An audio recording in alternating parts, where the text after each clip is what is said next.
Aunty aunty అంటూ ఈటల రాజేందర్ కోడలు క్షమితకు ఘాటు కౌంటర్ ఇచ్చారు హుజారాబాద్ ఎమ్మెల్యే పాడి కౌశిక్ రెడ్డి కూతురు శ్రీనికారెడ్డి. తాను స్కూల్ వెళ్లకపోవడంపై క్షమిత చేసిన కామెంట్లపై వీడియో ద్వారా కౌంటర్ వేశారు. నేను స్కూలుకు పోతేందే పోకపోతే మీకేందని, మీరేమైనా నా ఫీజు కడుతున్నారా, నా పరీక్ష రాస్తున్నారా, నా ప్రిన్సిపల్నా అంటూ శ్రీనిక నిప్పు కనికగా ఫైర్ అయ్యింది.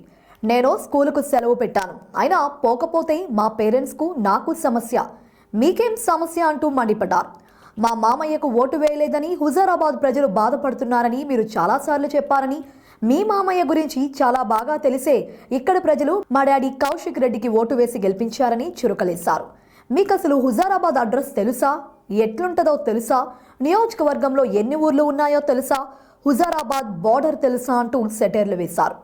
హుజారాబాద్ మా డాడీ తాత ముత్తాతల ఊరు, నా ఊరు అని ఇక్కడి ప్రజలంతా నా కుటుంబం సభ్యులు, వారే మా బలం, వారే మమ్మల్ని కాపాడతారన్నారు. అందరికీ నమస్కారం, నేను మీ శ్రీనికాని.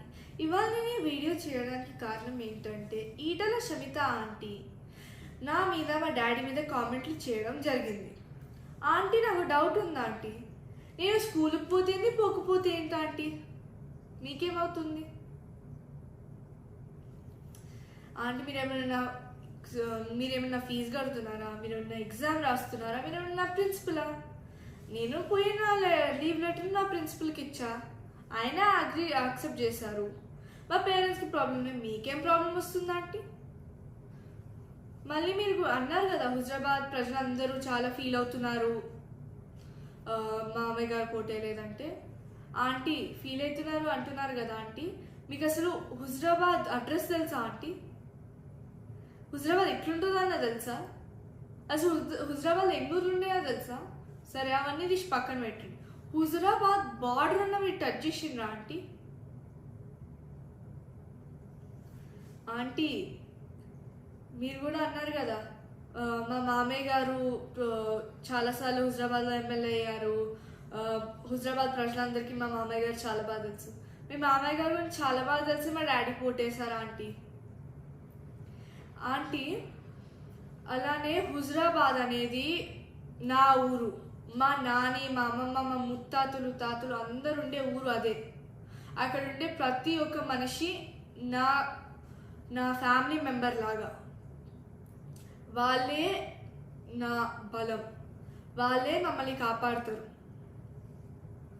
ఆంటీ మీరు హుజరాబాద్లో ఓడిపోతే పోయి గజ్వేల్ చేస్తారు, గజ్వేల్ ఓడిపోతే ఇప్పుడు మల్కాజ్గిరిలో చేస్తున్నారు. ఏంటంటే జంపింగ్ జాక్ ప్రాసెస్ మేమైతే ఎప్పుడు చేయలేదు. మీ జంపింగ్ జాక్ ప్రాసెస్ నాకు అర్థం కావట్లేదు. మీరు అంత పవర్ లేకుండా ఉండలేకపోతున్నారా? అసలు ఎందుకంటే మీకు ఈ పవర్ 5 years ఉండలేకపోతుండగలుగుతున్నారంటే, మీరు ఇల్లీగల్గా తీసుకున్న ల్యాండ్స్ని కాపాడుకోవడానిక, మీరు ప్రజలకి వెళ్ళి దొంగతనం చేసిన ల్యాండ్స్ కాపాడుకోవడానిక, లేదంటే మీరు దేవుని దగ్గరికి వెళ్ళి దొంగతనం చేసిన ల్యాండ్స్ కాపాడుకోవడానిక? మీరు అన్నారు కదా ఆంటీ, మేము సాదుకుంటారా అని లైన్స్ వాడుకుంటూ క్యాంపెయిన్ చేయలేదని. మీకు గుర్తుందో లేదో ఆంటీ, కానీ క్రాన్బెర్రీ జ్యూస్ పాయిజన్ బాటిల్లో పట్టుకొని పోయి నేను తాగుతాను, మీరు నాకు ఓటు వేయకపోతే అని ఈటల రాజేందర్ తాతయ్య అన్నారా అనలేదా? అలానే తాలిబొట్టు ఉంచుతారా అని జమున అమ్మమ్మనే అనింది. అలానే లాస్ట్ మోస్ట్ ఫ్యాసినేటింగ్ పాయింట్ ఇదైతే, ఈటల రాజేందర్ తాతయ్య గారే చంపుకుంటారా సాదుకుంటారా అనే ట్రెండ్ స్టార్ట్ చేసింది.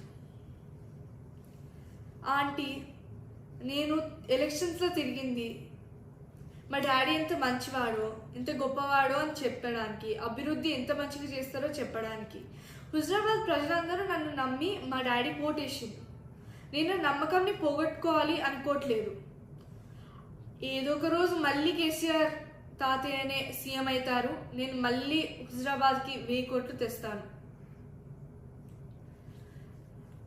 ఆంటీ నేను మీలాగా పక్క వాళ్ళ మీద కామెంట్స్ వేయను, ఇంకా ఎవ్రీ ఈవినింగ్ క్యాఫేస్లలో పోయి తిరగను. ధన్యవాదాలు.